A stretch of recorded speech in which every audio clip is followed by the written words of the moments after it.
Hello, my name is Ricky Himan and I'm the Festival Co-Director for the South African Film Festival.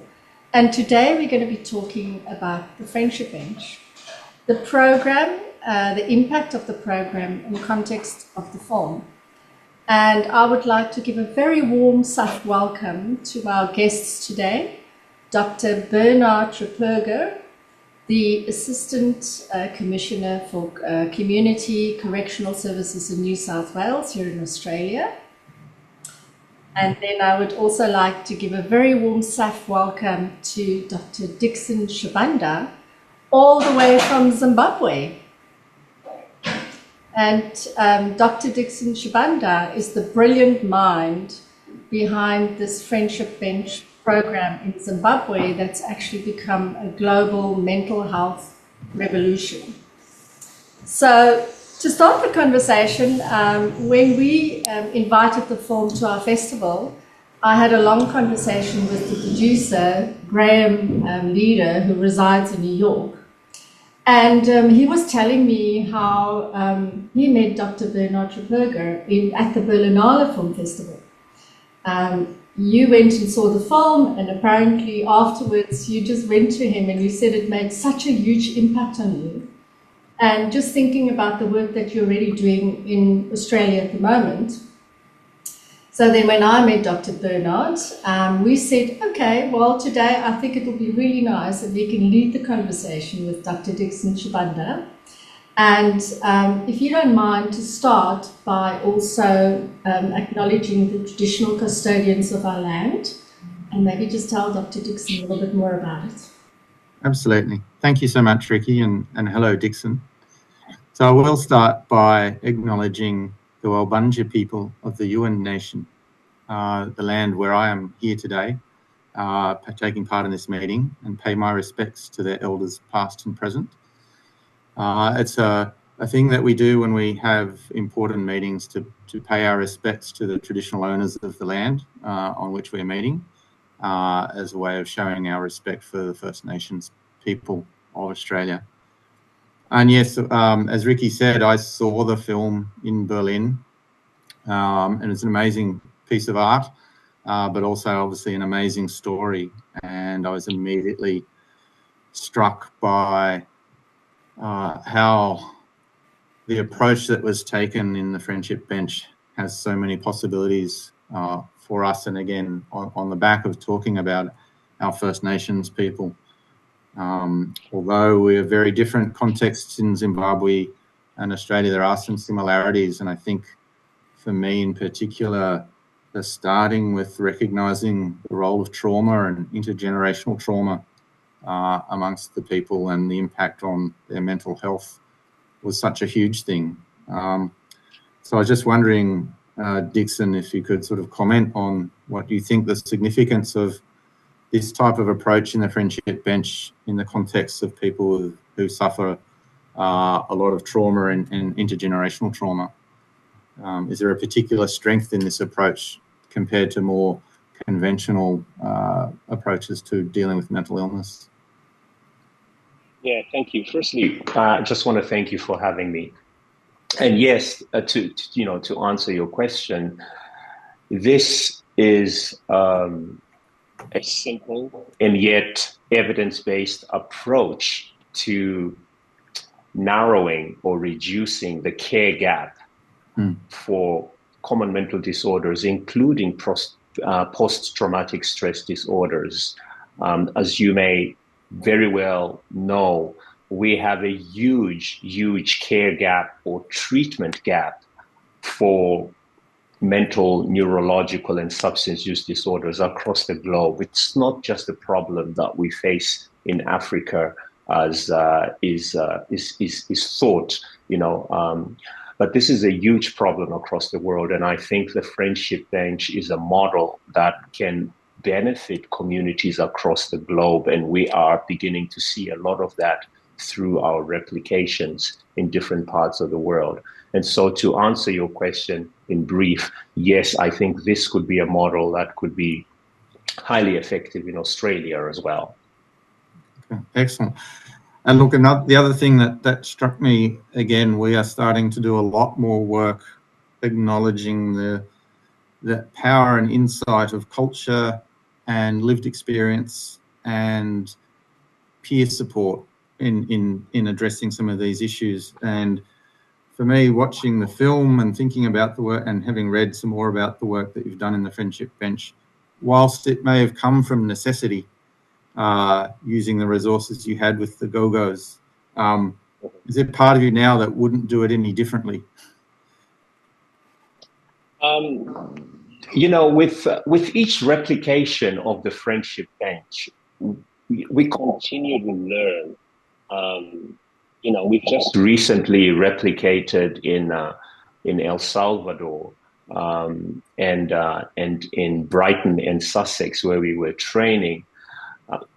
But I think the fundamental core of Friendship Bench is that it's immersed in the culture of the people that we are seeking to work with, and it taps into the wisdom of indigenous cultures across the world, because healing comes in many different forms. If you look at the traditional frameworks that we use in psychiatry, they're pretty much all based on institutions from the Northern Hemisphere. You know, but when you look at healing itself, it has so many different facets, and culture is an important component of healing. And the more you immerse the healing in the local indigenous knowledge and wisdom, the more likely you are to remove stigma, which is a big problem in mental health across the world. And so I think by anchoring these healing processes in local knowledge and indigenous ways of thinking, you are going to increase acceptability, and you're also going to reduce the stigma which we often struggle with in mental health. Absolutely. And you've mentioned a few times the work that you're doing replicating the Friendship Bench around the world. Has there been a specific response to the film? Now it's been out for a small period. Have people been reaching out because of the movie? So we've had quite a lot of requests from across the globe, mainly from the United States of America. You know, the United States of America is really struggling at the moment. It's really quite disconnected when you look at the polarity in, you know, the politics of the United States, which is impacting a lot of people's mental health. So we've had quite a lot of requests in the US, but you know, directly in response to the film, we've also had requests around implementing Friendship Bench, for instance, in South Africa, where it has been premiered, and also in Europe. Just a few weeks ago, I was in Oslo and in Brussels, where again we had quite a number of people wanting to implement Friendship Bench. So the response has really been great. And on top of that, we also have a book which has just come out about the Friendship Bench, which is also helping to sort of build that awareness of the model. Yeah, look, that's amazing. And I think, again, as I said, my response when seeing the film and then reading more about Friendship Bench and seeing some of your YouTube appearances and so forth, it's very inspirational. And I'm in the process of encouraging some of my colleagues. And again, we work in quite a niche area. We're in the correction system. So these are people who have involvement with the criminal justice system, sometimes as a result of mental illness issues, and sometimes their involvement exacerbates their mental illness issues. But really, again, going to that point you mentioned earlier about the service gaps. So that's, I think, where we see a real potential, or I've seen a real potential for a Friendship Bench type approach where people may not have a level of serious mental health issues that they're being picked up in the mainstream sort of health provision, but are clearly struggling with some of those issues. And so being able to support them in that type of environment I think is something that we would really love to explore. So just on that point, I know that you've mentioned in some emails that we've had today that you've got some colleagues currently in Australia who've been supporters, and we'll love to get in touch with them.